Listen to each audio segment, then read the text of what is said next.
Welcome to another episode of The Locker Room. I'm your host, Will Compton. We got Taylor Lewan. We got industry plant Josh Pate. We're going to be just talking about Army-Navy this weekend. A lot of stuff to cover. The system in college football is broken. We're going to talk Miami-Notre Dame. Interestingly enough, I didn't write this stuff down. Alabama should be a third with a question mark. We're going to be talking college football playoff futures with FanDuel. We'll be talking Heisman. We'll be talking all things chaos in college football. You look at the standings, we're all below 500. Taylor's in the lead, 38 and 39. Josh Pate, 37 and 40. Your boy Willie C, 35 and 42. We're going to have an incredible show. Make sure you're subscribed. Leave comments throughout the episode. Big hugs, tiny kisses. Let's go.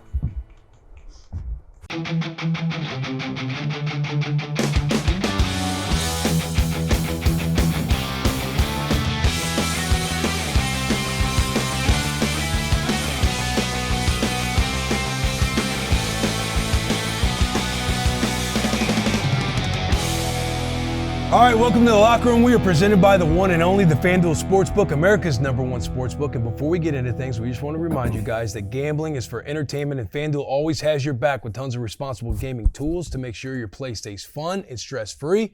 Check out FanDuel.com/RG or the responsible gaming section in the app to learn more about staying in control of your game. We finally made it to the college playoff, and FanDuel is turning every future into a bigger opportunity. Because right now, you can get a 30% profit boost to use on any college football futures bet. Think your squad has a juice to run the table? Go ahead and boost it. Got a sleeper you swear the committee is sleeping on? Boost it. Want to take a shot at a title winner or a finalist? Yep. You can boost that as well. FanDuel makes it easy. Just open the app, find your college playoff futures bet, and apply your profit boost right at checkout. With one tap, your potential payout goes up. So whether you're backing a powerhouse rolling with chaos or trusting your gut on a long shot, this is your moment to turn postseason predictions into bigger possibilities. Visit FanDuel.com/Bussin to get your college playoff futures profit boost today and take your shot at boosted future bet. Fellas. Gentlemen, do we want to Altcast? talk about it? Yeah. Should we get, this might be a little weird, but should we give ourselves a round of applause or wait for somebody that's watching? Well, someone's got to start. Oh, it started. The guys, seriously. Thank you. guys really shouldn't have. Stop. You shouldn't have. Unnecessary, guys. Incredible. Unnecessary. Unnecessary. But since you guys clapped, we might as well talk about it. Was I hearing before the pod that Pate was just breaking down Tate? Yeah. Self-scout with an IV in his arm, getting back to full health. Dude, I don't know that the IV was necessary. It's hippo masculine. Yeah. Yeah, so I'm sitting in the chair this morning because I get the IV. Truthfully, I don't even know what's in that bag. But they put something in me every Wednesday morning at 7 a.m. So I have not watched the Altcast. All I've had is my mom told me it was good. A few dudes online told me it sucked, which we talked about off air. Maybe we can mention on air if we have time later. And that's all I knew about it. We got good feedback from the people that matter at ESPN, though. Mm-hmm. And then it occurred to me this morning to search for it, and it's available on the ESPN app. So I had the IV in my arm, which I just realized I still have the Band-Aid on my arm. Smart. Right now. You want to make sure that take care of everything. And I watched the film. I thought we really peaked in the second half as the game went downhill quickly. So maybe the people did not see the best versions of ourselves, but I thought it went really good. You called Quavo Mr. Quavo several times. Had to. Several times. You meet somebody for the first time, you want to be a little more formal. Yep. I think that's the way to do it. The boys were laughing at it because I gave him a handshake. Like you apparently dapped him up right before, and I just. What's weird Quavo. about that too is like, you usually dap everybody up. Yeah. Hey man, great to see you. And you go like this. It's never this. After that early season incident up at ESPN though with Hawk, I think you've been a little trepidatious with the handshakes, period. Yeah. You got no problem shaking my hand, shaking Taylor's hand. There are some hands though that you still look at and you go, how do I handle it? Not Mitch's, not JP's, not Jack's. I think we all know what we're talking about. Not Clay's. Will's more of an offset guy. Yeah. Might be. More of an offset guy. Offset guy. But yeah, I thought the first quarter, first off, the dry run. We're not even facing We've the talked right about field. it on Bussin, but like I was very excited about the op, knowing that there's four of us and like all of us together lifting this ship of like calling the game, talking about it. Even the person who's like being the quarterback and just going the play-by-play, you can jump in at any moment and give great insight. I was like, man, this is really going to be a lot of fun. Like the boys just kind of hanging out. And then when the dry run happened. Which, by the way, dry run caught me off guard. No doubt. Didn't know we were going to be doing a dry run. Once the monitors started Right. going, I was like, man, what's happening here? I hear Josh going. Isn't that the worst the thinking- first couple times you do something and things are just happening? Yeah. And you're realizing like, oh shit, I'm supposed to be focused on this. Yeah, right now? yeah. But yeah, when Will did his dry run, they looked up and just went, practice run. I thought, oh my God. You got to remember what Alabama did to go to Stockton in the first game. This whole thing up. Yeah. And credit to Willie Compton, man. As soon as the lights are on, they said, hey, we're on. I had to go next play. You crushed it. I had to go next play. Absolutely killed it. It was awesome. And in the dry run, to be clear, there's nothing scripted about the game except the first 5 minutes before it kicks off, which is all we had to do a dry run for. And the producers were in the truck like, hey, let's do a dry run. And we are supposed to go in order, and they got preset packages, and we got it timed out when the anthem's going to happen, when the teams are going to take the field. And you drop this like 45-second to minute and a half just nugget of wisdom about offensive line play. And they come in our ear and say, Taylor, that's great. That has nothing to do with what we're talking about right now. Cue it back up. Start the dry run. It is so. What's wild is I'm learning about this right now because I never heard the producer say that. Great points. Totally I wasn't hearing it irrelevant. either. I wasn't hearing it either. I was hearing the monologue Taylor was going on and seeing the screen switch and everything else, just kind of chuckling to myself. Like I'm thinking, like I'm sure we're probably supposed to have to get back GPOT somewhere in here. Yeah, fun, long-winded though. boy, man. Long-winded boy. And then when it's like so loud, and Josh, you clearly look at one of us. Like one time you and I made eye contact, and you're talking, I can barely hear you. And as you're speaking to me, Caitlin comes in over you. Yeah. And so it goes from, I can hear you to, I'm just trying to read your lips now. And I just stare at you for a moment. I'm like, I got in my head most of that. Caitlin's like, hey, by the way, Taylor, after that, we're going to go to, I'm thinking to myself, Caitlin, this is the worst time. Caitlin, you got to stop. He's looking right at me. I gotta hear my know boy. I'm supposed to talk next. Yeah. I have no idea what he wants me to talk about. Here we go. We're going to be going to a commercial in like 10 seconds. Dude, and then it yeah, gets to the 5. first commercial And break, I just started hearing her- talking, and I'm like, oh shit, all right, I guess Hearing her we gotta talk- work out this. Hearing her talk over the ear, knowing that we can't hear ourselves, and then just witnessing Josh continue to stay in flow state going into commercial, I was like, But you know what it tells Yeah, you? dude was a pro. But you know what it lets you know? It lets you know never sit at home and hate on an announcer for getting a name wrong or for tripping over a word or for occasionally mispronouncing the town they're in. Those dudes have air traffic control in their ears. And it's a very, very roided up version of what we were doing. We had minimum traffic in our ears. If you're doing legit play-by-play in the booth, you got 37 different voices in your ear. If I pronounce a name wrong every now and then, not the worst thing in the world. grace. we're in I fight or never- flight the entire time. Yeah. Once the And second then half one time hit, I'm to me, I breaking was like, down. this is it. I'm breaking down number 3 CJ Allen. I'm going on this huge rant, and it was number 0, their D tackle, talking about the A gap, talking about the alpha, the SEC. Correction, hand up. That is not CJ Allen. You're going to get that a few times from Willie C on this allcast. Thought that was great ownership, though. Yeah, Don't wait for the quality control email Monday morning. Just own it on air. Yeah. Because everyone's yelling at you on the TV anyway. So This dude is an idiot. Just Oh, well, own it. there he is. He's calling himself an idiot. We're going to hear it a few more times, boys. CJ Allen, really good player, though. Really good player. Really good player. Really good Leads team player. tackles. Who was your did you favorite get? guest that we had? What did you guys think about Taylor, Josh? You guys obviously were speaking with your inside voices. Will just felt like he was screaming the whole time. Yeah, Will was the night before WrestleMania 93. Will went full Ultimate Warrior. I was really surprised, no face paint. That was all that was missing. I thought he was going to come with a little black under the There was a eyes. part of me that started thinking about it before the game, but I was like, let's not get too obnoxious. out of the gate. We talked to the lower level. Mm-hmm. He talked to the 300s. Yeah. He talked to the upper deck. Yeah. You're in every man's in I was Will talking was to people picturing that, people in a crowded bar watching the game. He's like, I want to make sure everyone can hear. Will's this breakdown. the Roman emperor in the Colosseum before technology existed. Yeah. I've just got to speak with my outdoor voice or these people aren't going to hear me. I got to yell kill and it's got to echo around this entire building. And buddy, that's a PI. He brought it. If you watch back, I'm sure there's a couple times if we're on camera, when Will starts to talk, I'll just go to my thing and turn it down for a second, and it finishes, and I'll just go back and turn it up so I just everybody else. Because, dude, I don't know about you guys, but when I got home, my ear was ringing until 2:00 the next day. Yeah. Just because did you have two little? I had 2. I had 2. The guys just started talking to me. I'm looking at Will's- Garrett. I'm like, Will I has an can't hear ear what in, and anybody's I'm saying. trying to get to his other ear because I'm assuming, and he's leaning that ear, and I'm like, no, I'm trying to speak to just you, nobody else. And then I'm right like, now. hang on, let me get this thing out of my ear. Yeah, and I realize he's got both of them. I just have the one in my right ear, so I can kind of I don't know. I feel like with that much, you kind of feel like you're in a little more of a bubble. Oh, I very much Yes. felt like I was in a bubble. Yeah. If anybody was talking to me, I was like, hang on a second, I'll just give them the mic. I'm like, this is my You only can't do chance that. of hearing And it you. was so confusing me for the first 30 minutes. I'm like, why can't he just hear the words coming out of my mouth? We're in a commercial break. No one's screaming. It was great too. We got Sean Alexander that walked up. We got Brandon Spikes walks up. We had Quavo later in the show, later in the broadcast walks up.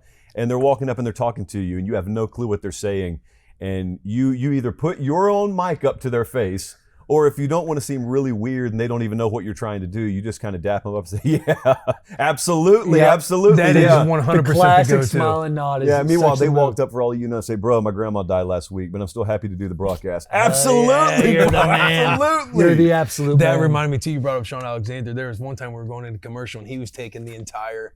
He was talking the entire time. I'm like giggling to myself. I don't think I'm like, I know Pate wants to get in here, but Sean Alexander ain't stopping anytime Sean soon. Alexander started talking, and I see the monitors go to like the first commercial. He's still talking. He's still talking, And I'm man. just looking at him, and Harry's like, Yeah. and I'm like, what a guy. We're 30 Harry's making him feel so good right now. Yeah, we're thinking 15 he's seconds still into an Aflac commercial. Sean Alexander's. Dude, I remember we played here in '99. Yeah. And we beat Florida, and Spikes is standing over there. It's the middle of an Aflac commercial. middle of it. It was great. Spikes was awesome. Yeah, he was. He came in with some serious energy. He could have done the whole thing. Yeah, Spikes. Yeah, I can't wait to get him on the bus. He should be part of the squad. Mr. Quavo as well. Be nice to get him on the bus. Yeah, he won't. Spikes, I could feel like I'm saying Quavo. Why won't he? Why won't he? Because he's a superstar. He's a rock star. He's got things to do. People he's- see. he's above- He appreciates. he's above Bussin. He's too good He's for not like us. he's not That's above. fair. And that's all I need He's to not really hear. above us. Anytime he'll see us, he'll dap it up. He'll chop it up. If we need him for a segment, I'm sure he'll come on if he's at that place. But I'm thinking overall picture. We could probably hit up Spikes, and Spikes will be ready to get down to Nashville. No doubt. I Spikes will agree be with ready to go. Quavo Already did? Already did. Spikes will be back. He's on vacation, and then he's gonna try to make it to Nashville. So that. Let's fucking go. Quavo He's a good also one. Quavo posted you guys on his Instagram, so I mean, he I did follow him after He's the like belt broadcast. to ass. 23 I'm like, million followers. Yeah, I mean he's global. I didn't know he was like that. Like I still got a K next to mine, which is kind of disappointing. Let's dive in. Before we get into Army Navy, well, that's obviously that's the main event. That's the main event. Miami, Notre Dame, and you said I didn't write this, but Alabama should be in there as well. Have we not cleared the air on the playoff? Like, where do you sit right now when you look at these 12 teams? Are I you sit happy about at it? in 2025 this season, the college football playoff, the system is broken. Yeah, I agree. The process is broken, or the system is broken, or are they the same thing? And this is coming from an industry plant, allegedly. Yeah, asking this question. honestly, I don't even know. I'm kind of nervous I knew. speaking in front of Josh because somewhere in that ear he's got a bug in there because No somebody doubt. in New York's telling him what to say. Yeah. Here he goes. He's wired. There's things to fix. Like what? So to me, it's broken. Crazy. ACC Like tiebreaker. I agree with you on that. Okay. You can't broken. call me a plant and then agree with me. I need the stuff that you think I'm wrong Yeah, about. but so are you saying wait, this? Wait. Are you ACC saying tiebreaker? What? time out? Are you saying the system's not broken?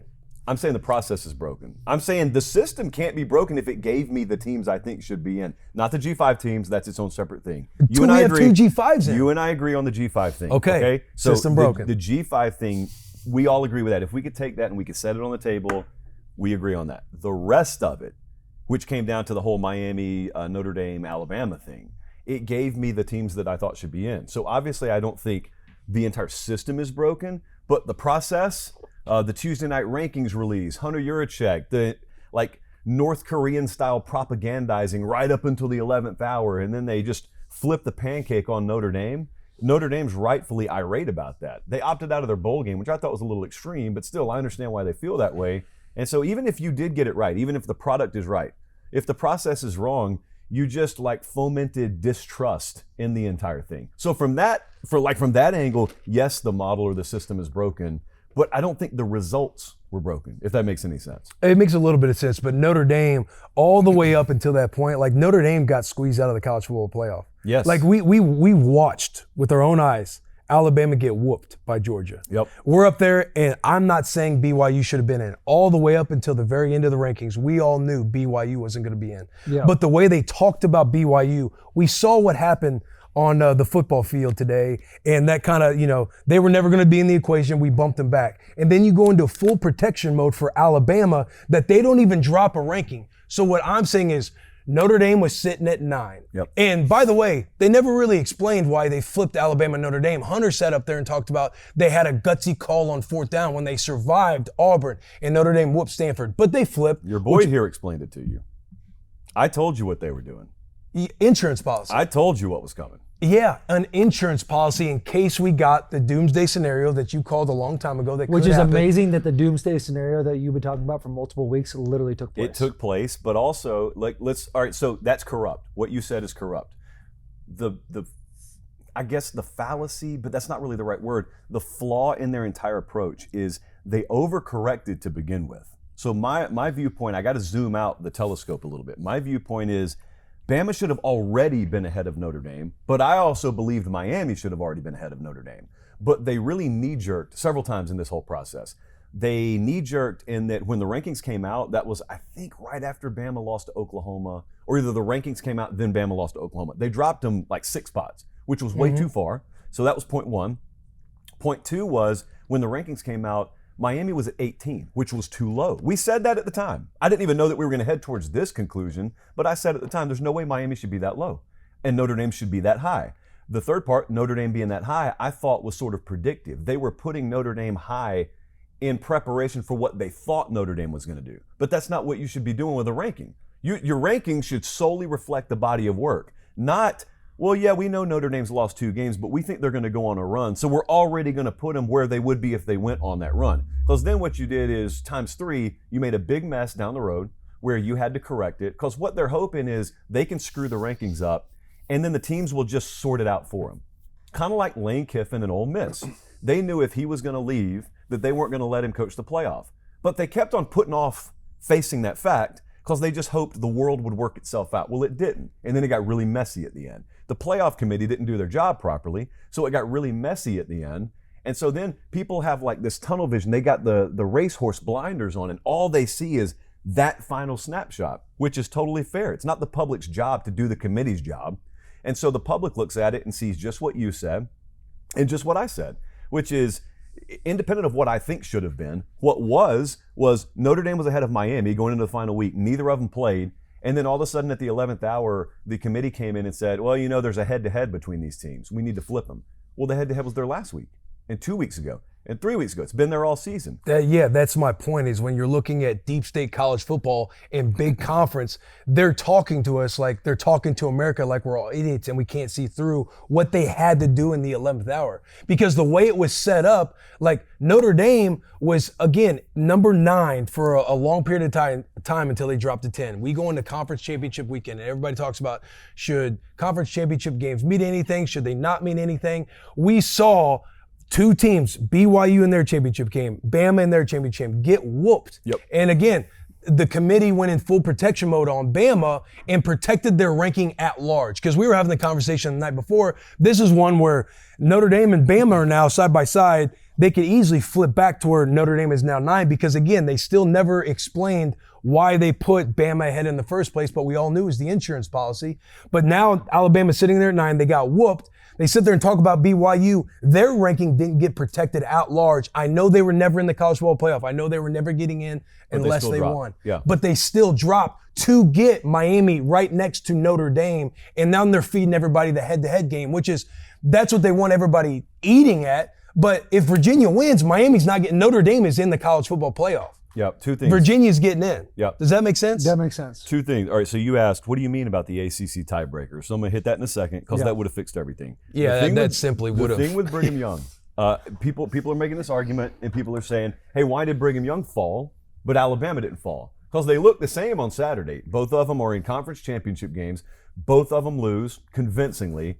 Brigham Young drops. Would they drop 1 spot, 2 spots? Something Dropped like that. enough to just get Miami next. Even if they dropped 1 spot, they dropped further than Alabama did because Bama didn't drop. All right, a couple of things that if I wanted to play devil's advocate, if I was a deep state plant, and I may be, what I would say is one of them is a comfortable truth, and that is Brigham Young went and got smoked by a team that already smoked them before. Bama went and got smoked by a team they beat in their own building earlier in the season. So at least Bama's track record has a win over Georgia this year.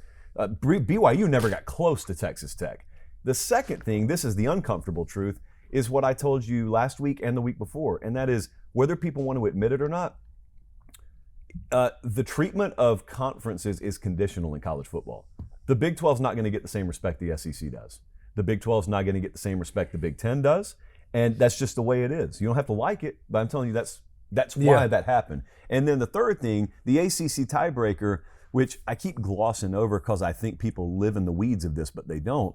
If nothing else changed but the ACC fixed their tiebreakers, none of this would have happened. And what needs to be fixed with the ACC tiebreakers? All they would need to do. So everyone's first tiebreaker is head-to-head. So if you and I are 6-2 in conference and I played you and I beat you, I get the tiebreaker. That's universal. The second tiebreaker should be conference standings based on the college football playoff rankings. So if we've got a 5-way tie in the ACC, it doesn't come down to what a 6th grade's calculations equate to or whatever. Like, it should be the college football playoff rankings.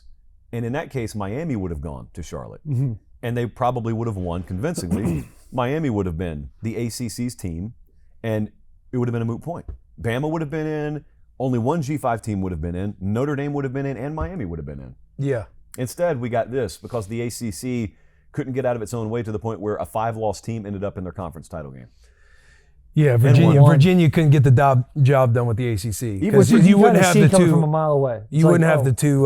You wouldn't have those two G5s. But even if Virginia got the job done, there's not that much difference in Virginia and a G5 team. Like, Virginia's going to be a 16 some odd point dog, whereas James Madison's a 21 point dog. Either way, there's going to be a huge gap. Like, there's going to be an undeserving team by universal standards in the playoff either way. Whereas if Miami would have gone to Charlotte and won, at least you have a playoff caliber team. At least you have a team loaded up with future Sunday guys, a team that realistically could make noise.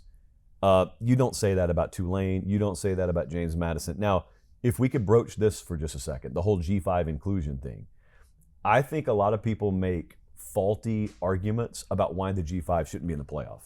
So you got people who think the G5 should be in the playoff. So we'll do this again. They're on the table here. They're not part of this conversation. Okay. You already have your opinion. There are those of us. Are you in? Yeah, you're definitely, man. You're Mr. Anti-G5. So I'm not. I respect. You Hold on. You despise the very fiber of the being of a player on a G5 roster. We're doing this again. Yeah. So I would say to argue for Taylor, when we were first talking about, I'm right here. Okay, well, defending Taylor, when we were first talking about the G5 teams on Bussin, it's more so 2025, watching the G5 teams, knowing like none of these teams should be in the college Not world. close. Not with the way we're arguing about all of these other teams that are on the bubble. Yes. You are a believer. Every G5 school remembers Boise State, Oklahoma Fiesta Bowl. And App State, Michigan. Okay, all right. I'm just, App State, Michigan as well. And they think, oh, we could do all these things. Blah, blah, blah. That's like, hey, Boise State that year in the Fiesta Bowl against Oklahoma was an outlier. If the college football playoff was structured at 12 teams, I agree. They should probably be. They would probably be like 7 seed. Boise State making it last year. I'm like, I could see this team coming in, being a little destructive or making games close, at least competitive. But I don't think G5 teams should just get a bid in because it's fair. Yep. Like we all have to be equal in making sure that everyone is represented somehow. Like, college football is great. These kids go from high school, they're 1%ers, they get to go play football, whether it's a big school, small school, whatever. When it comes to the college football playoff, I want the 12 best teams that are going to be the best matchups, the down to the wire games that I can sit there and be like, who truly is the best team? Because I keep bringing up Vanderbilt, and Texas could be in the conversation too. And like Notre Dame, like they all should have a good argument to be in the college football playoffs. But yet it was never an option because one G5 team has to make it. And now because the ACC can't hold their end of the bargain of being a Power 4 conference, 2 G5 teams have to get in. Yep. I have respect for both those teams, but I do not think they should be in the college football playoff. All right. System's broken. System's broken. System's broken. So right now. let me. But here, the thing I love about this season though is stuff like this has to happen for change to take place. Because I'm seeing a lot of people go, hey, we got to go to 16, we got to go to 24. It's like, if you keep kicking the can down the road of more and more teams, and a couple weeks ago I sat here and I was like, I kind of like the idea of 16. I don't like the idea of 16 right now because the process, the timing, the calendar has to change for the playoff bracket to be correct. Then we can go and look at the 16, the 24, whatever people want to do, the playing games, those types of things. But if it's not fixed at 12, it's not going to be fixed at 16 because you're going to have the same argument just down the road. So I agree with you. The three of us largely agree on this G5 stance, but here's what I want to say to anyone out there watching, because there are a lot of debates about this, and people get themselves caught up in debates. And one of the worst stances you can take about the G5 view is, I don't think G5 teams should be in because they can't compete in the playoff. I don't think JMU should be in because they're going to get blown out by Oregon. It leaves this really, really obvious hole in your theory, and that is, what happens if they go out there and it's a competitive game in the fourth quarter? Your argument is shot. That shouldn't be your argument. Like, what your argument should be is, I don't think G5 teams should be in the playoff, because here's my argument. I don't think G5 teams should be in the playoff because they don't meet the minimum baseline of struggle during the regular season that it should take to merit playoff inclusion. I was looking at the schedule last night. I took JMU and I took Oklahoma, and I put them next to each other. And I just looked at our power ratings. They're going to be similar with everyone's power ratings. Like, FanDuel would have roughly the same numbers. JMU played no teams power rated top 30. They played one team power rated top 50, and they lost to them by 14 points. That's Louisville. Outside of that, their toughest opponent, That pissed you off. their toughest opponent was Old Dominion, who's number 52. That's their best win over number 52. Oklahoma played 8 teams power rated in the top 30. They're not playing the same sport. Yeah. So my argument about the G5 would be the same whether JMU gets beat 50-0 or whether they legit go and upset Oregon. That proves nothing to me, because I don't judge you based on what I think you would be capable of. I judge you based on what I think you earned. And my very simple stance on G5 is the strength of schedule that they play does not warrant inclusion into the playoff, because you're not playing the same caliber of football. You're not playing the same caliber of opponent. So, like, and the other thing is, if people want to go back and point out the upsets in the past, dude, the Boise's of like the late 2000s, those teams would murder current G5 teams, because you didn't have the transfer portal and NIL that works the way it works right now. The way it works now is anything that is like the slightest blinking light on these G5 rosters immediately gets poached by the big boys. It happens with coaches too. We're watching both of these teams in the playoff, whose head coaches already took Power 4 jobs. The players do the same thing. So it's impossible for a G5 program to ever start to elevate to the level where they would be remotely comparable to the big boys. So then people listen to that and they stop listening really 30 seconds in, and they just think, oh man, you must hate the G5. Why do you hate the little guy? Why do you hate us having a seat at the table? I don't. I just wish you had your own table that made sense and it gave you enough to eat to where if you really do get big enough, you take the place of one of the weaker guys up at the head table, because we got plenty of weak chairs at the head table. So if you want promotion and relegation to where you're not permanently banished to table number 2, but we're also acknowledging there's a clear difference in Louisiana State University and Louisiana Monroe University. That's the world I would love to live in. Yeah. It sounds so logical, and then they beat it like a piñata. Right. And for me, for G5s to even have a conversation to get in the playoff, it would have to be like, you're 12-0. It's obvious without an auto bid. Yes, you're 12-0 and you're winning all your games by multiple touchdowns. And it's like, to them it might be unfair, but based on like the Old Dominion being their best win, as JMU were talking about, being their best win, it's like, that's crazy to me. Yeah. Like Old Dominion. When someone says Old Dominion to me, I think about a band, not a football team. Maybe the freight line. It's like, that's nuts. And now we got to deal with those two teams. The thing I do love though is like, now we get into, and I thought like one of your points was maybe the best point is like, to get into the college football playoff, you have to have a minimum ranking. And it's or like, a minimum struggle. You a have minimum to struggle face or a the minimum minimum ranking. struggle. Yeah. It's like if I could be the top-ranked figure skater in the world, and you could be number 7, but if you actually have to go and do all the flips and the triple axels and stuff, and I just kind of skate around on a pond, it doesn't really matter what people think I would be capable of. He actually went and performed under pressure with judges and people looking at him, and maybe the ice wasn't as smooth because the little Zamboni machine didn't even clear it off for you. You had to go out in the trenches and you had to earn it. I'm just sitting over here saying, well, think about what I could do. Well, it doesn't matter what you could do. Right. That's why, like, I think it's a dumb slant of an argument to just say, oh, I don't think James Madison should be in because they're going to go get killed.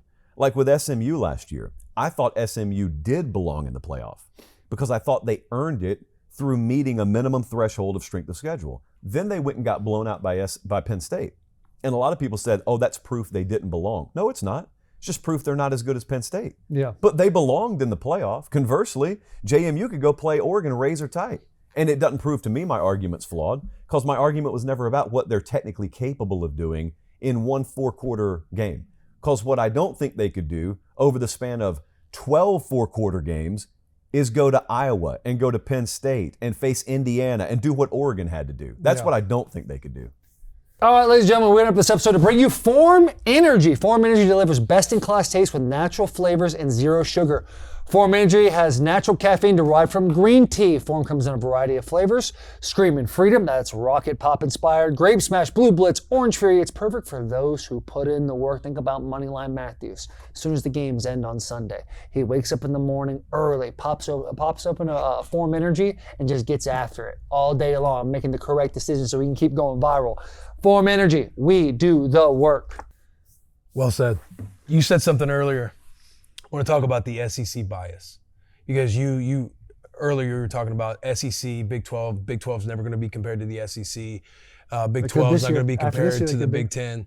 Texas Tech. But also, it's like we were on the Altcast, and I sat there a couple times in that second half, and I'm looking at the camera, and I'm like, putting Notre Dame and Miami both in the playoff over Alabama. I think everybody understands that the SEC does carry the bigger stick, they carry the deeper pockets, they have the most depth as far as talent, different rosters and teams in the SEC. Yep. But that, to me, it doesn't mean that we should just accept it when we know that, hey, there very much is SEC bias coming into this equation, because when they put Notre Dame and Miami in front of the people, and all we do is nitpick as much as we can for whatever their resumes are.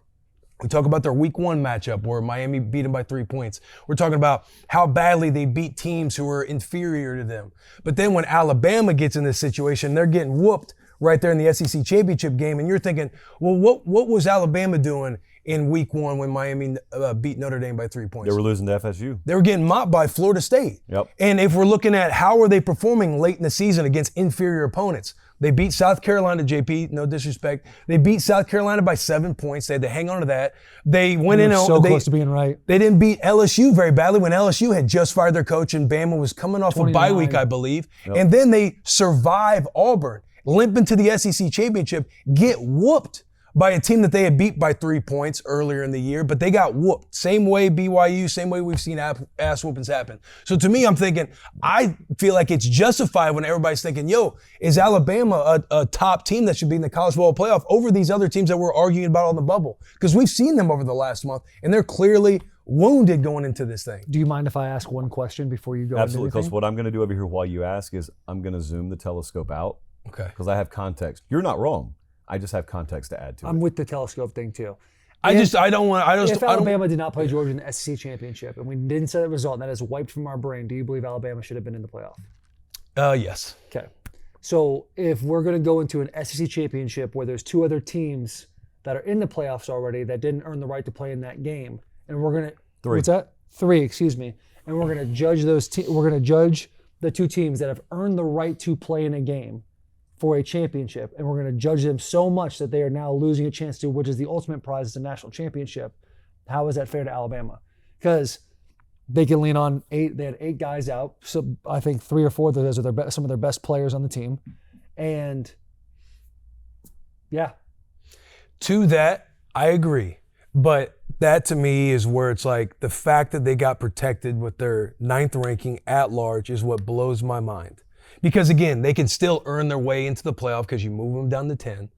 They're still in the playoff in that situation. And to me, it's like, are these championship games, like, what do they even mean to everybody? Because if Bama wins, they all of a sudden, we're talking them getting a potential bye week. They get to jump up so many slots. Yeah, it's a reward. It's a reward. It's like, okay, if the championship teams mean nothing for the teams that lose that are already positioned in the college football playoff, it's like, all right, this is a dumb argument, but it's like, all right, so Ohio State lost by 3. Why should they lose their at-large ranking at still being the number 1 team? But I know that's just a flip. They're playing for the 1 seed. Yeah, you're I'm just thinking anyway, movement overall. Why are we moving teams? Why? Okay, BYU got whooped again, protecting their at-large ranking at 11. Why do they have to get moved down? If 2 teams played each other in a championship game and the winner of that game got a bye, that's worth playing for. Also, Alabama plays that game knowing, hey, if we win it, yeah, that's what we're playing for. We're playing for a conference title, and we're playing to jump up into the bye territory. Yeah. Mm-hmm. If they lose it, even if they're still in, it's not like they didn't get punished, because they end up being one of the only teams in the playoff that ended up having to play 5 games to win a national title. Like from the end of the regular season, you go play your conference title game. Ole Miss isn't.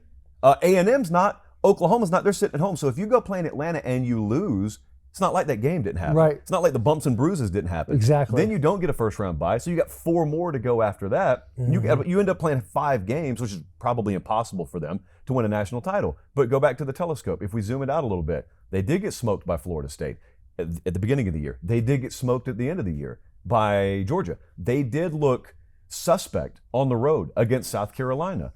They looked okay. Like they covered against LSU. It's just defense had to carry the day covered that late. day. They Covered did late. have to hold on against Auburn. All that stuff happened.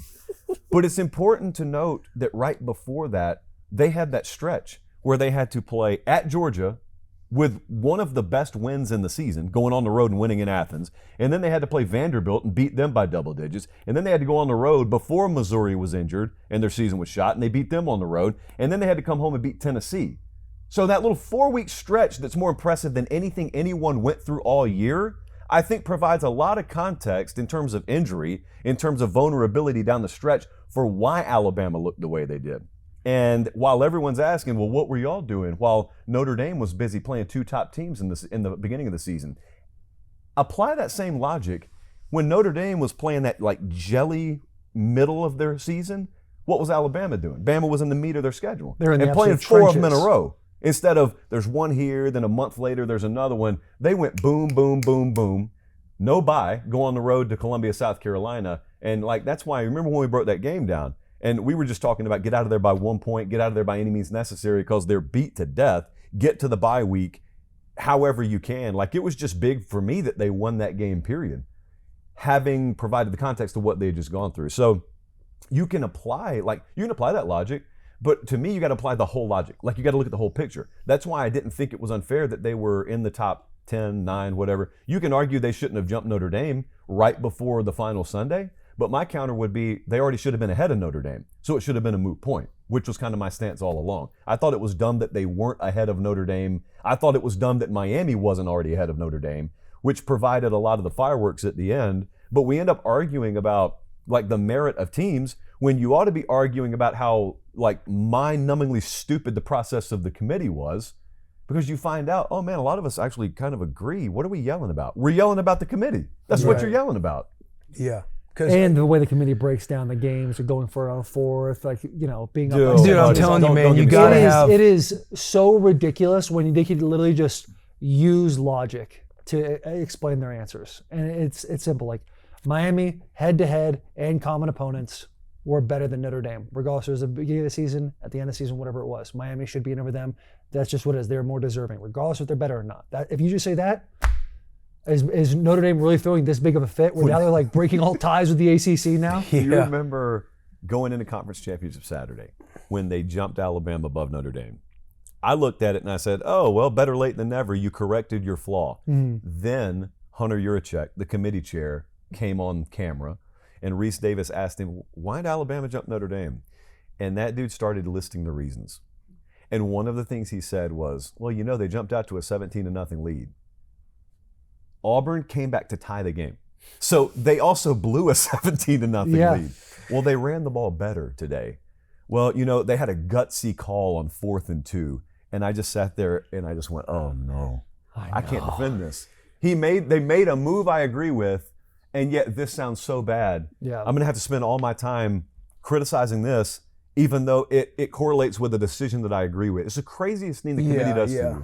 Yeah, it's to me that's where it's like if there's accountability in the College Football Playoff Committee to see how they're breaking all this stuff down, because again, he's saying all that stuff publicly, making everybody else feel like, yo, we see through all of this bullshit. We're going to need a better argument, an argument that you provided with Alabama, the gauntlet being in the playoff. And to me, it's like the logic of how that year ended and everything else. That logic is like, where is that logic when again they could just move down? They're still in the playoff and they could just move down a slot. Yeah. But they couldn't do it because Virginia couldn't take care of business for the conference of the ACC, so they needed to find a way. We got to figure out a way to manipulate this, get these guys together. Hey, we value the head-to-head game. It's like, that wasn't it. If Virginia wins, Miami isn't in over Notre Dame. I can't believe this is We can't battle for Notre Dame. Can't believe this I'll is the do world it. we live in. Now, can I float one more theory to you guys? This is a very 50,000-foot theory. So a lot of people are saying that playoff expansion is the way you fix all this. I, of course, disagree with that. But let's remove the Notre Dame stuff for a second. Think about Vandy. Yeah. Think about Texas. Think about Brigham Young, because those are teams that were just on the outside looking in. Or last year, it would have been South Carolina and Alabama and Ole Miss. So last year, people were saying we need to expand. These teams deserve a shot. I disagreed. It is my belief that people being mad at the end of the season isn't automatically evidence that something's broken. I think that if you have a playoff that's the proper size, you'll know it because there will be anger at the end of a season, because it was exclusive enough to where not everybody could get in. Therefore, some people were left outside the door banging on it, but that just means there's still enough scarcity in that valuable thing you have that it means something. Right. If you expand to the point where no one's mad, it means you got a playoff that's way too big. That's how I feel about that. I don't disagree that 12 teams is the proper amount for a playoff. I just think in 2025, where we're currently at with this system, the system was broken this year because of 2G5 teams being in, and there was the squeeze-out operation to get Notre Dame out when they led them to believe the entire time when all these rankings came out every Tuesday that they were going to be in the college football playoff. Can you believe this happened to Notre Dame of all programs? Because for my entire life, growing up in the South, I was taught that the entire system was rigged in the favor of Notre Dame. Yeah. And now we fast forward to present day, and Notre Dame's making the kind of argument that like a Fresno State would have made in the past of, man, you're boxing us out. The system's built, it's rigged against us. Yeah. Notre Dame. was like Notre the- yeah. Dame football. It was the favorite child of college Rage football. Against the Machine, South Bend, Indiana. They Who really also are. Notre Dame got a clause in there. What was it? The MOU where it's like if they're a top Next 12 year, if ranked they're team top next 12. year, they have an automatic bid. Yeah. Ross Dellinger, man, over at Yahoo, was just licking that index finger, flipping through papers, and realized that. And to his credit, he said, wait a second, no one's reported this. And it's just there, but it's in all that boring legalese, and you got to like push the readers way down on the tip of the nose to even read it in there. And he saw that and he reported it, and everyone was like, wait a second. So they're making this argument. They're like railing against the operation, knowing this will never happen to them again. Like mathematically or contractually, they're guaranteed it'll never happen again. Where did that come from? No one knew that. I had never heard that Yeah. before this past week. It's, yeah, Never it's heard hilarious the sometimes I know. automatic. I never heard that they had negotiated as part of agreeing to whatever current and present or future version of the playoff we're going to have, that they're guaranteed if they're in the top 12, they get a playoff spot. Or if it expands to 16, like whatever the size of the playoff is, if they're in that number or higher, they get a spot in the playoff, which has a lot of people up in arms. Honestly, there's a very, very minute chance that ever comes into play. But ironically, it would have come into play this year.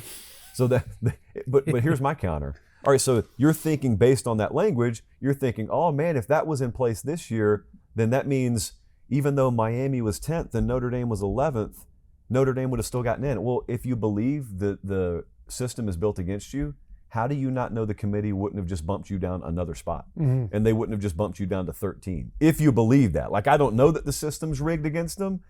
I think the system ironically favored them too much in the regular season and had to correct itself, which is corrupt and flawed and stupid, but that's the way it happened.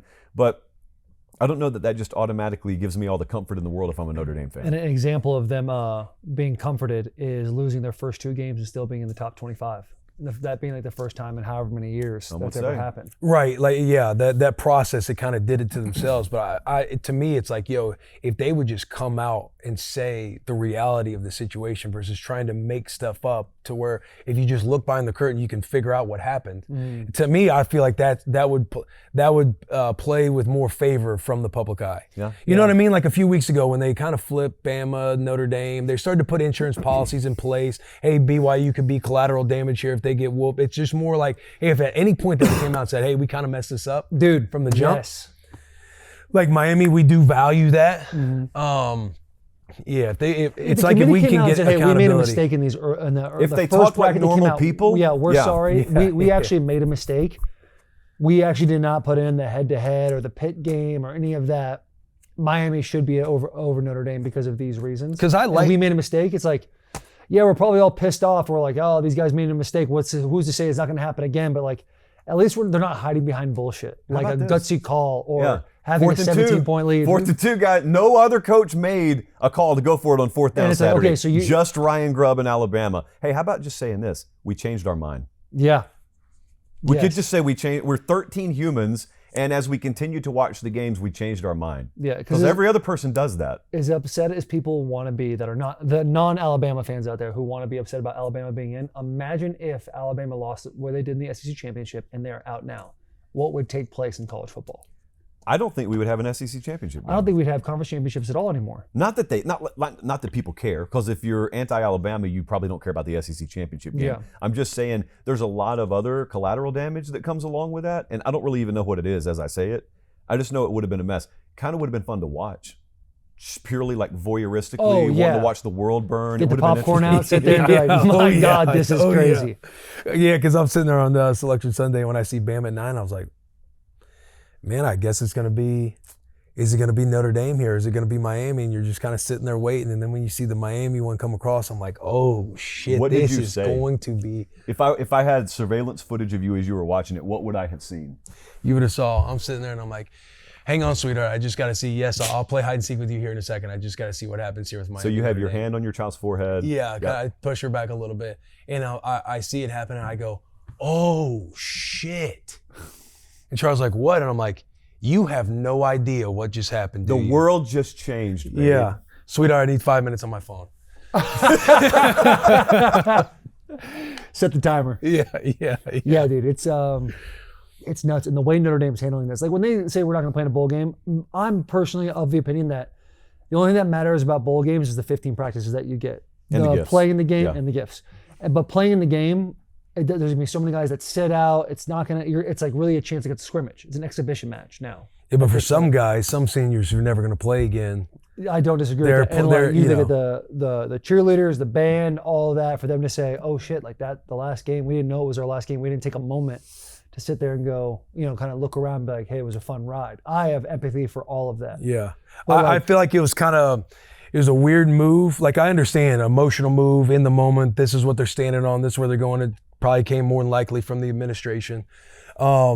Their positioning of it, they're going to get torched for it for the rest of the time, especially knowing what we know with the MOU, where they're in the spot that they want to be in from here on out. You know what I mean? Like they're not they won't be in this spot again as long as they're in the top 12 or however things get fixed within the process. And Clark Lee being like, oh, you guys gonna not do the bowl? He was like, no, we love football here. Yeah. That's We're tough. interested in He's playing. part of big conference. He's in on it. He's in big on it. He's doing what conference. he's doing. Clark's what just playing the role. He's doing what he's told. Yeah, he's just reading off the sheet that was handed to him. He got the text from No, Pate. it's tough. I was telling a story yesterday when we were in the Big 12 championship, I believe in 2009, and we lost that 1 second game to Texas when they kicked that field goal. They put the second back on the clock. They kicked the field goal. It was known that we were going to the Big 10, after that next year or whatever. So everybody in their mind thought it was like Big 12 was against us. I still to this day believe Big 12 was against us. But we lose the Big 12 championship. It's us and Texas. Texas wins. They win by that game-winning field goal. They go on to play in the national championship against Alabama.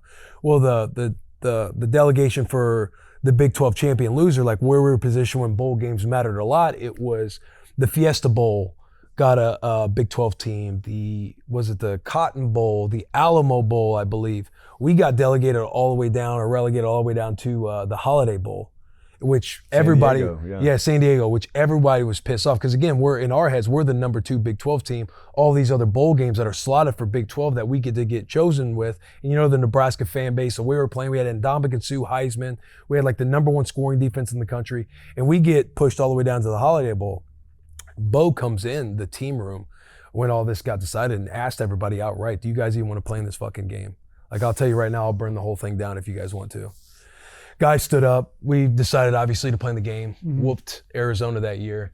But it was a conversation in that moment to give people an inside look at when you feel like you just get wronged in a situation in that moment of time, which I'm sure, again, Notre Dame, there was no explanation, no nothing. It's like, we've been sitting in the top 10 since the college football ranks have come out. And now all of a sudden you're just throwing this in here at us in our face. I'm sure we're all in the team room and everything else. Very emotional. But yeah, I remember Bo comes in, you guys won't even play in this fucking game, and saying like, I will burn this place long down was if you that guys meeting? don't want to. Probably about 15 minutes because it was emotional. We felt like they put the second back on. This is when reviews, like it wasn't like a reviewable play to go and put a second back on. They put it back on. They kicked the field goal and win. You felt like you won the Big 12 championship, but it was like a very emotional next week. And then, bowl games get picked and everything else. And it was very tense, very tight. Like everybody was pretty angry how we felt like we got treated getting pushed down to the Holiday Bowl. Back when bowl games were a big time thing. That was Big before time that was before people had opted out too. So you fast forward 15, 16 years, I could especially understand at Notre Dame, now that it's normal to opt out of bowls, don't take bowls seriously, you think you just got shafted out of a playoff spot. Yeah. I mean, walking in, the default mechanism is, yeah, we're done. We're not participating in this. That's why I said, when a million people ask me, what do you think about Notre Dame opting out of a bowl game? Well, I personally hate the concept, but I'm not going to rail against them and act like I don't understand it. Yeah, it's the world we live in. Yeah, like I totally get where their mind is. You think Jeremiah Love's going to play in that game? No, No shot. no. You thinking about That ultra, that ultra? them bragging rights. Michelob Ultra, Superior is worth playing for. And we're playing for a Michelob Ultra. We've started this rock, paper, scissors, and right now I'm leading the series 8-6. At one point I was down 2. This would be catastrophic for you if you lose this one. Possibly. Rock, paper, scissors, shoot. Superior is worth playing for. So now it's Michelob 8-7? Ultra. Now it's 8-7? I'm down 1, yeah. Down 1. Down 1. Back to the episode. Heisman candidate, by the way. Should we talk about our Heisman? I have a quick question about Will. You tweeted about it yesterday, and I don't know, Josh, if you can give more insight about it. The whole Utah thing, going with that. When I said what could go wrong, where it seems like. Can you explain that situation more? Utah bought or some private equity company bought a piece of Utah. Is that what we're talking Utah, about? Apparently, like, it's essentially Wall Street getting involved. Yeah. Utah's this like is what it's like a Michigan and minority USC have football been team. fighting against for the Big Ten, correct? as a whole, the Big Ten as a whole. Yeah. Yeah. This is an individual athletic department, basically taking an equity. infusion of private equity money. Over And- 500 million. Yeah. It's no small figure. You can see it coming from a long way away. College football has been horrifically financially mismanaged for a long time. It's no different than the federal government. It's just college football administrators who have been loosely spending money because it's not their money. When you're spending someone else's money, you don't really have proper incentive to be frugal with it. And so a lot of different places have dug themselves in holes. And then all of a sudden you have on this other set of rails over here, congruent to your train, you've got the college football train at large, which has been mismanaged. And now you didn't really have a plan when all of a sudden you have to pay the players to pay the players. So you have this huge added operating expense that you can't afford because you never positioned yourself. You kept on spending every dime you made. That's why all the facilities look like they do. That's why coaches make $10, $15 million a year. The buyouts are huge because you couldn't afford to make the revenue and sit on it. Because if you were sitting on a mountain of money, it was going to be really bad optics because the public was going to look at it and say, wait a second, you're hoarding hundreds of millions of dollars while also saying you can't afford to pay the players. So they kept spending the money as it came in the door and spending on all sorts of ridiculous things. So now they're in a bind, not just Utah. Utah just happens to be the first one to do it. And they're looking into the future and they're looking at projections and saying, yeah, we're just headed even more in the red. We need help. Private equity comes in and they help. Now, most college football fans won't be affected by this. They'll see logos on the jerseys. They'll see branding on the fields, and that's whatever. The real question I have becomes, who's making decisions for Utah athletics now? Or if it comes time to fire a coach and hire a new coach, who's making the call on firing the coach and hiring the coach?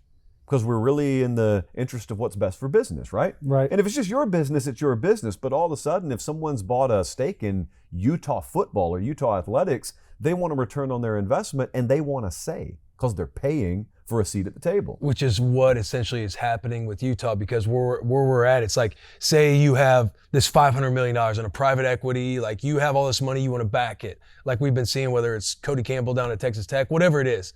The thought was, we'll donate to the NIL collective, like make a donation. They got a lot of money backing them.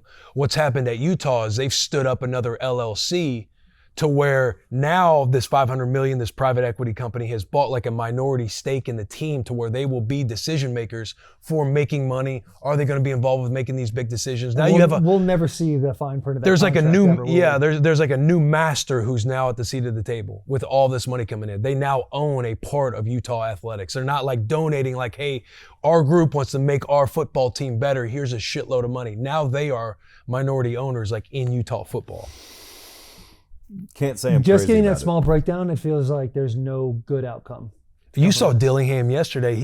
I saw him in an interview and they were kind of asking about it. He's like, dude, it's a mess, man. As far as financials, as far as money, entertainment, the media, that is booming. It's going to continue to boom. Like very popular, but as far as all of the structures and processes in college football, he's like, it's an absolute mess, man. So he's like, we'll handle it the way we handle each new thing that comes in. He's like, but it's a mess, man. If you're looking at like a Utah, an ASU, these brands of college football that their logo doesn't have like a bunch of people that have left, made $1 billion, that are donating a lot of money to NIL to be competitive, what are the choices they have than to take on a private equity group? Oh, I'll tell you. You need to collectively bargain with the athletes. Athletes.org, I mean, I sound like a spokesperson right now, but it just so happens that as we're recording, it's Tuesday, right? Or it's Wednesday. Today's 2 days Wednesday, ago, 2 days ago out in Las Vegas, they, go ahead. You gonna spit down the ground? No, I wasn't. I just wanted to know if anything's coming out. make Yeah. a move. As soon as you open it up, I started to get flashbacks. I just follow your eyes. You And then your saw eyes him. go down there. It's, oh man, he's looking at his crotch again. That must mean Doing it. But go ahead, players.org. You've got to make yourself financially viable in the future. Right now, it's such a train wreck because people are trying to figure every which way around collectively bargaining with athletes. I'm not taking a stance on this. I'm kind of old school in it myself. I'm just saying you've tried the congressional approach over and over again. Just last week, the SCORE Act fell on its face in Congress again. And that is basically to dumb that down. We're just normal people understand what's happening here. They really want a way for Congress to step in to make laws that say, all right, college football, you're free to govern yourself now. You can limit transfer portal movement. You can limit what NIL is. You can do all of that because we're giving you the power legally. Mm-hmm. Well, that keeps falling on its face. So that's never going to pass the legal barometer that it needs to be signed into law. At least it doesn't look that way. The other option is to collectively bargain with the players and to centralize that. Take it out of the hands of the teams and the leagues and centralize it. This is very, very clearly gaining traction. Athletic directors are on board with it. University presidents are on board with it. Some of the most influential voices within those two realms are on board with it. And I really think over the next 6 to 12 months, you're going to see traction on this. And then where I'm interested, because that stuff is boring, what I'm interested in down the road is, do we ever get to a place where that same principle is applied to media deals? None of the networks really want that. None of the leagues really want that. But collectively, it would make everyone a lot more money if college football's media rights structure reflected that of the NFL. There is no AFC East TV package. Right. There is just the NFL, the AFC and the NFC, but underneath the NFL's umbrella, that is a media rights deal that is sold by the NFL. And NBC's got a piece, and Fox has got a piece, and CBS has got a piece, and the league kind of dictates, here's the Players games you're got gonna a get. piece. Yes. That, I think, is the direction we're headed in college football. It's just, we're like a pinball going through the machine right now to get there. Mm-hmm. It's not just let's flow down the river out into the ocean. It's we're a pinball and we're going all over the place. So if that takes place and that happens, and there's a CBA for college football, and it becomes this like this is a big umbrella company, what happens to these private equity companies that have bought pieces? I don't know because I'm not smart enough in that world to know. I just know We need that guy It's from your above live our show. pay Yeah, grade. that's what we need. We need your live show boy. Oh my God. That's what we need, that man. cat from the live show. Man, He was breaking shit down, and I was like confident. I was like, We were getting nervous. God, we were just this tapping each other's leg. Yeah. You want to take this one? Josh? Nope. I'll tell you what, man. I hate, like, I love that the players are getting paid, but I also we're in such dangerous territory. Like even for the athletes too, with all this money that comes in and everything else happening. Man, when we were in high school, the whole thought process Here we go. was it was back in like my day. I'm just saying, like, think about the commitment, the dedication, the work ethic, everything, just to get the opportunity to get a scholarship on thinking that's the way out to get to the NFL.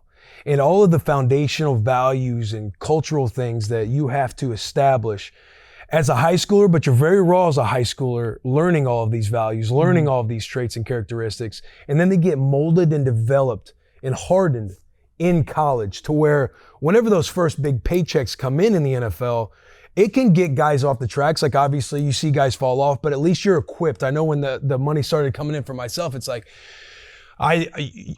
a lot of guys know in their head they have to stay very principled in their approach and commitment all year round to keep getting it, tapping into this well and keep getting paid and the life and all the bells and whistles that come with it.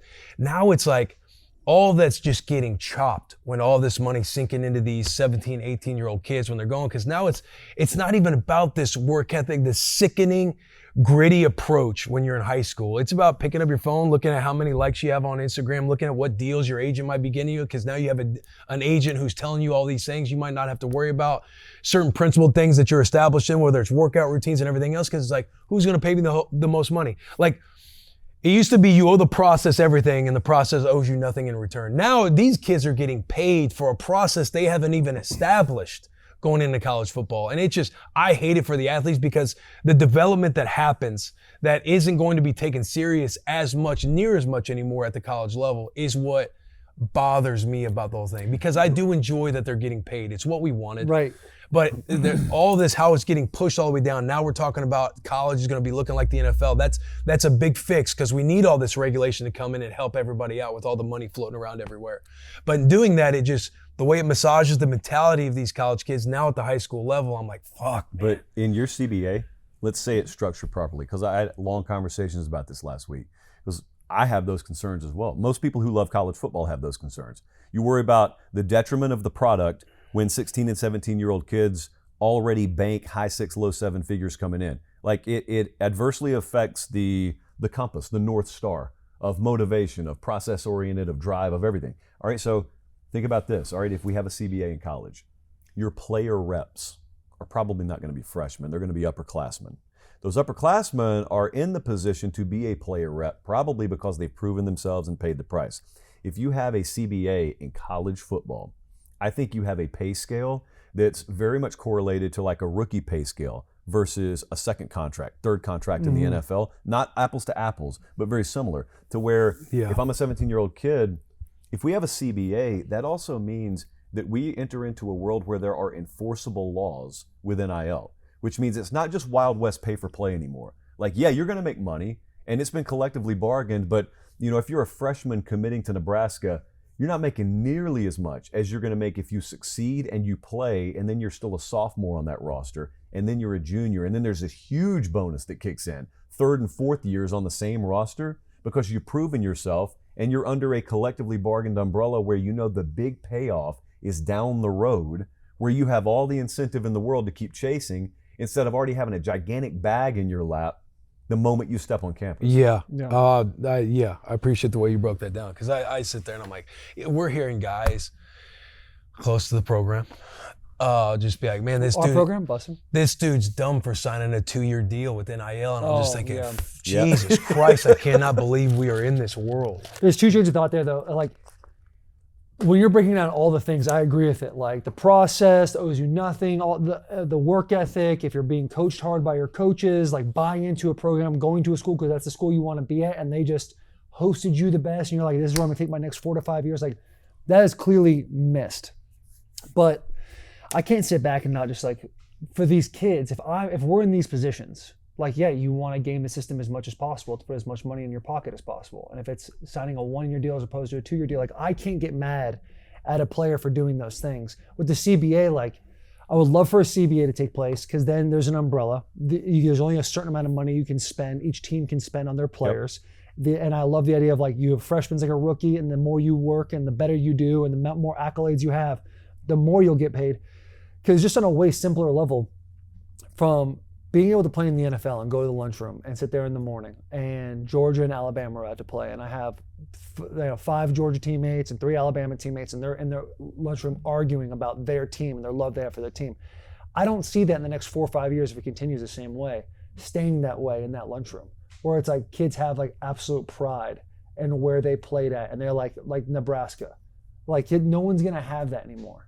And that's where college football, I think, is at its best, because in a unique way, like when people gamble, it's like they're only going to want to gamble on their team for the most part because they're so invested and in love with that team. When you played for the Tennessee Titans, who was your employer? The Titans.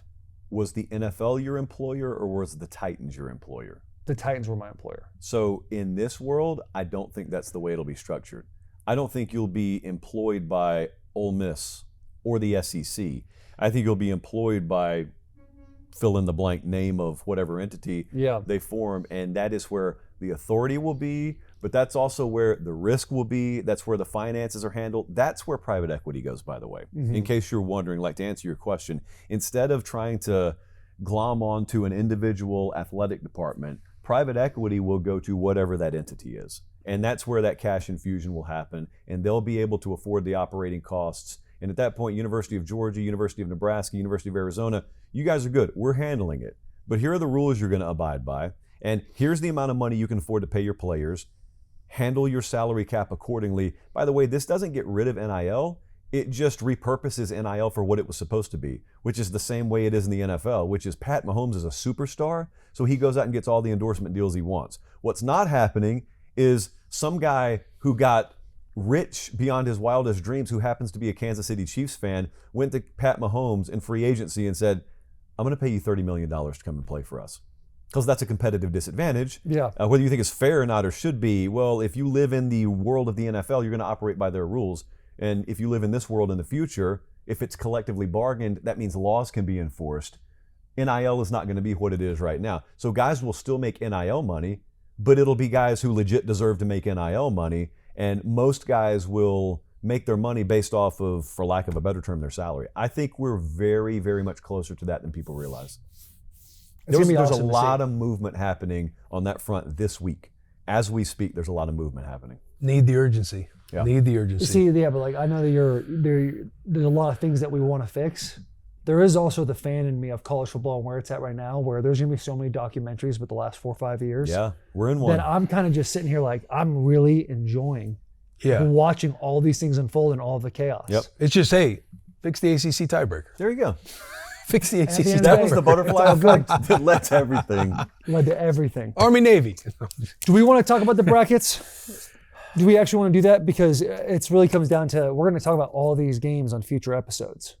I think we went long enough where we don't have to. I'm not going to take Tulane to win it all. So that's a spoiler. Like, that's a tease. Yeah. And I'm not going to take JMU to win it all. I think Miami A&M is the best game of the first round. Notre Dame beats both them. I think the difference, can I just say one more thing? Let's play a game Notre of Dame Notre Dame mocks favorite them. against. Yeah, who does Notre Dame? Let's play the game. Who does Notre Dame beat? We'll start with JMU. Raise your hand if you think Notre Dame beats JMU. Think about Josh Pate does not think so. They probably give him a good fight. Give him a Okay. good fight. James Madison was a whole president, man. Yeah. Yeah. When I look at this bracket, the two teams that I'm most excited to see is Ole Miss and Texas Tech. Got it. Ole Miss and Texas Tech. Yeah, You're I'm really excited to see excited. I'm Texas excited to Tech. see Ole Miss because of all the stuff that took place with Lane Kiffin. Now, How they come out, Assistant yeah. coaches are going back to Ole Miss to coach in those games, but Lane Kiffin is staying at LSU. And then Texas Tech, we've had so much conversation on this show about how the Big 12 is not as respected as much as the Big 10 or the SEC. And Joey McGuire being able to assemble a team that's more expensive than anybody else, and for them to play the way they have, it's like, hey, how good are they really when we go against these Big 10 and the SEC teams? And Yeah. I'm excited to see how they play They'll out. get to find out against a tuned up, pissed off Oregon team that remembers this month very well from Very last year. well. And they're going to get a tune up game with JMU. It's going to be tough to beat old Dan Lanning. Can I confide in you guys? Go ahead. Lanning's not watching because he doesn't have a game this week. So Right. Lanning won't watch this He's show. not going to be tuned in. So this is going to be some big-time rat poison. No one is set up better than Oregon here. I would rather have Oregon's spot in this bracket than anyone else's. They get the easiest first-round matchup at home. They then get teed up to go play Texas Tech, which out of the other three teams in the semifinal or in the quarterfinal, from a roster standpoint, they match up the best against, probably. But look at the way it advances. Think about talent rosters. Think about who athletically could match Oregon. The three that I would circle the most are on the other side of the bracket. Miami, A&M, Georgia, Ohio State, four of them. Four of them are on the other side of the bracket. And the soonest you would meet them is in the national title game. The most you'll have to defeat is one of them in the national title game. Oregon, I hope they don't embarrass me because I'm sky high on Oregon. in I this am too, playoff. man. And potential rematch of him Most and Big likely- Netty. I know. It's like we said, it's hard to beat a team twice when we saw it in the SEC championship. But let's just be real. You already know what Kurt Cignetti said about Dan Lanning and his family the first time around. If they beat them again, I don't want to get ahead of myself, I know. but I am. If they beat them again in a semifinal, there's no limit to what that guy could text you. Yeah, there's not, man. It's, And we hate that. Yeah. We don't want college football to be like that. That's Yeah. not what we want this game to be. No, Think of Cincinnati being Oregon again. Like, does Dan Lanning continue to coach? Say that again because the soundbite we cut down the road is going to be great. And you said Cincinnati. Say Indiana. Sorry. If Indiana beats Oregon again, does Dan Lanning continue to coach? That's something you. if Big Netty beats Lanning again, Right. does Lanning have to take his wife? I thought we were going to leave it unspoken. I thought but, we were. You know, that's Big another Netty. approach. And you Netty. met her. She's a nice lady. She is a Sophia's nice lady. wonderful. And we know about Dan's game with the Valentine's Day, the yeah. card, the whole thing. Yeah, man. So I would don't- hate to see a man like Dan Lanning never coach again. You But got it seems Bama like if he winning it all, loses don't to you? Indiana, I had Bama winning. You it got all. Bama winning it all, don't you? Had. Had. Very much a past tense very much a situation. past tense. Yeah. Are you sticking with Oregon to win it all? That's who you picked preseason. I know. It's who I picked preseason. Am I sticking with Oregon? I guess we'll find out later. Wow. Do we know, Clump, where these next round games are going to be? Like, where would Indiana and the winner of Oklahoma-Bama be? Is that Pasadena? Where would Oregon play Texas Tech? Where will the rematch of Ole Miss and Georgia take place? Texas Tech is the Orange Bowl. All right. Hard Rock Stadium, Miami. Yep. Which one did you want? Ohio State or Indiana? Indiana. Indiana's Rose Bowl. So that's in Rose Bowl Pasadena. Okay. Ohio State's AT&T Stadium in Texas, and Georgia is playing in New Orleans. In the Sugar Bowl. So Oregon, if they go on to play in the national championship, will play in Hard Rock Stadium the second round and then a couple of weeks later in the national title. Because Hard Rock rotates in for the quarterfinals and the national title. Interesting. Miami could play a home game in the national title. Could. Or they could not escape the first round, Either way. And that just makes Will Compton go Notre Dame.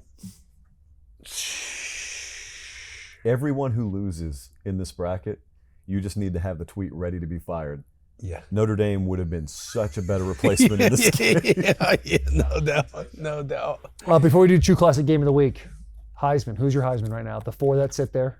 Futures. Clump, did anybody who picked a future Heisman guy, did they make it? Yes. Who's that? That's it. Jeremiah Love. Oh, yeah. Will had Lenore Sellers, sorry JP. And you had Jesus. John Mateer, who actually was doing well until he got hurt. I deserve half a win not for your this. fault. He led. He did the well odds for the first few weeks. Until he got until his hurt. thumb got cut off. That's his fault. He's playing with 4 fingers, and he's still in the playoff. Imagine what he could have done with 5. Imagine a couple weeks off, getting healthy. That thumb finally gets Just doing figured out. dexterity exercises. It's going to be in the sea. Bama getting healthy. Who do you have winning the Heisman in your mind? Josh Pate? Diego Pavia. should what, absolutely win. what do the odds say? They actually, they took it off now officially because Fernando Was it Mendoza? minus 3,000. I just don't Minus get- 3,000. It doesn't make any sense. because it makes zero sense. The game that catapulted him was a 13-10 game. Yeah. It's not like he rained touchdowns all over the place. Now, He one touchdown. He took one of the hardest hits of the season, got right back up, and cut one of the great post-game promos in the modern era. Buddy, that guy's a robot. Yeah, I love it. I will grant you that. He might have won the I Heisman love with that his post-game process. presser. He had a good third down conversion throw. That's what our group chat was. He had a good. You starting to sound like the playoff committee. Yeah. He had a great third down conversion throw. I'm sure Diego has as well. I'm using that as complete a joke. No, I know you. I know where you stand on who the Heisman should be, but I think it's so clearly Diego Pavia. I agree with you. And when I tweet that, and everyone's coming at my head how Fernando Mendoza and then Jacob Rodriguez, he just gets to throw it in, and I'm like, yeah, I kind of wish he was going to New York, but he's not going to win. Yeah. It's like the only two people that you would argue is Fernando Mendoza and Diego Pavia. People want to say Julian Zane, but I think there's enough holes there with who he was throwing to, that whole Yep. thing. But Diego Pavia, his throwing stats are better than Fernando Mendoza, and also you have to add on almost 900 yards of rushing and 9 more touchdowns. Like, if you're evaluating the think Heisman Trophy, and Mendoza- you're saying who is the best player in college football and who does more for their team than Who anybody keeps else? it high and tight? Diego does not keep it high and tight. Who does more for their team than anybody else?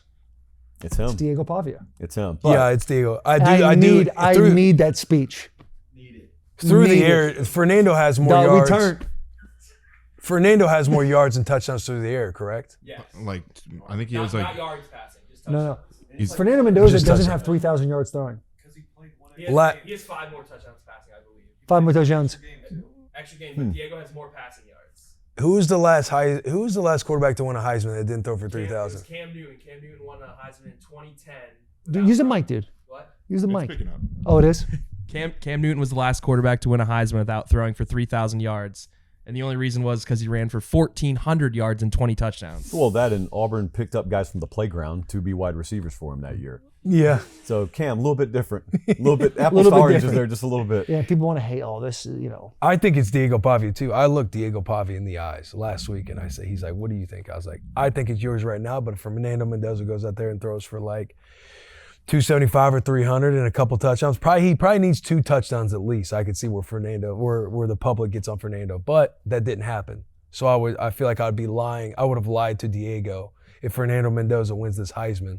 And it was the Ohio State game where he hit him for 1 touchdown, 1 interception, and then a nice 3rd down play. But Right. raise your hand. Fernando Mendoza, a great player though. Yep. Keeps it high and tight. I do enjoy. that. I love every interview he does. Need him on the bus. Raise your hand if you have a Heisman vote. We can't be trusted with True. this. You're Yeah. right. Yeah, we can't be trusted to have a Heisman vote. Why How does do the you most get logical one? people not have the vote? How do We you just- get a Heisman vote? That's a great question, William. I don't know. Because I feel like if anybody would be close to it, it'd be you out of us 3. Well, I haven't asked for one. Apparently, you need to beg, and that's not something I'm I ready think if for. you win Oh, the you Heisman, need to you get a get- Heisman vote, right? You do get one. Yes. So we Hang do on know right now. Heisman voters. I'll beg. Oh no, true story. A couple of years Yeah, I'll ago, beg you. a couple of years ago, I had a production assistant on my staff that was cutting video, and we were having this conversation, and I was just kind of laughing because I've never been upset about it. I've just thought it's kind of weird that like the way the Heisman votes are handed out, and she just echoes from back, "Wait, I have a Heisman vote," and we all looked at her and we said, "Do what now?" She goes, "Yeah, I have a Heisman vote." It was at that point that I lost faith in the process. Oh, Yeah, Oh my. system's not broken though. They did vote already. the Heisman system very much so. Yeah, they voted for the Heisman. On Sunday, I believe. Wait, were you trying to cook the vote over here? I was just going to ask a couple people a couple things. Oh, okay. How many Heisman Because I was Trophy making winners- sure that if you've won a Heisman, You do get a vote. you get a vote. So I texted Marcus and I was like, "Do you have a vote?" And then when he says yes, I'm saying, "Who'd you vote for?" And he says, can "I ask can't tell Derek, you 'cause too. It's illegal." Yeah, I could ask Oh, it's Derek. illegal. Well, they try and make it sound like Yeah. it's punishable by banishment to Guantanamo if you reveal your vote. All right. So the vote's already in. Yep. I guess so. Diego lost, which is, Oh, it's over, man. I feel like if there's anybody to be mad, it's Vanderbilt. Yeah. No playoff, no Heisman. No Joe Moore either. Vandy doesn't get to partake in any of the They weren't SEC invited to the party. bias. Nope. No SEC favor. And they showed up too. Vanderbilt just They showed up. They parked out front. They got a good spot. They went and knocked on the door, and they hear the music inside, and they know someone's home. No one ever comes to the door. Damn. Got told to fuck off, which is insane. Wow, that's a little strong. right there's Mitch. Hey, guess what though? Every Saturday's got games. Only one fits just right. This is the True Classic Game of the Week. This True Classic Game of the Week is brought to us by the one and only True Classic, their new Curve Pima shirts. Fellas, Christmas season is upon us. Shop for the boys, shop for the holidays. Find True Classic at Amazon and Costco, Sam's Club, and Target nationwide, or online at trueclassic.com/bussin. Look good, feel good, play good. Here's your True Classic Game of the Week. Army at Navy, America's game. Okay, Navy is favored at 6.5. The total points in the game is 37.5. 50 stars, 13 bars. These colors don't run. I think it's unpatriotic for me to even sit here and say this team's better than the other, even though Navy was in a 3-way tie for their conference championship and Army was 6-5. So I would pick Navy to cover 6.5. However, I'm going to take the over 37.5. William? 37.5. Let me go defense. I'll go under 37.5. Okay, I like that. Let me just fight for the under this Yeah. weekend with these two teams. I agree with you. Under 37.5 has always been a safe play in the Service Academy games, even though it's baked into the number. It's not baked enough into the number. You know, I told you I went back and reviewed the altcast, and the actual hardest image from that altcast was we were on air when they played the anthem, and you could see us, and someone like took a picture from the ground up, and we all got hands over hearts, and Old Glory's flying in the background, I'd be lying if I said I didn't get a little misty-eyed looking at that. We did that broadcast for our country. Yeah. This game is being played for our country. I think there's a lot of things that Bussin' With The Boys doesn't do for their country. We believe in this country. I believe in these men that have taken the field. We're not at war. Yet. We're not overseas. There's not a lot of things Bussin' With The Boys wouldn't do for this country. But yeah, we're always in a war. That's true. Every day's a war. That altcast was a war. The trolls in Pate's comment section, that's a war going on. There are wars that take place every single day. Yeah. It's whether you're going to answer the bell or not. I wish you could have my seat, because the moment you said, we're not at war yet, JP has been scrolling his phone for 10 minutes, hasn't said a word, and he just went, every day's a war. All right, so under, over. Yep. Fun fact, this game's taking place in Baltimore, correct? Yeah. Last time they were in Baltimore, Army broke a 12-game losing streak. So if that's the case, if Army's going to win this game, it'll be an under game. So it looks good for you guys. We feel good? Feel great. Feel wonderful. We feel wonderful. Feel wonderful. Big hugs, tiny kisses.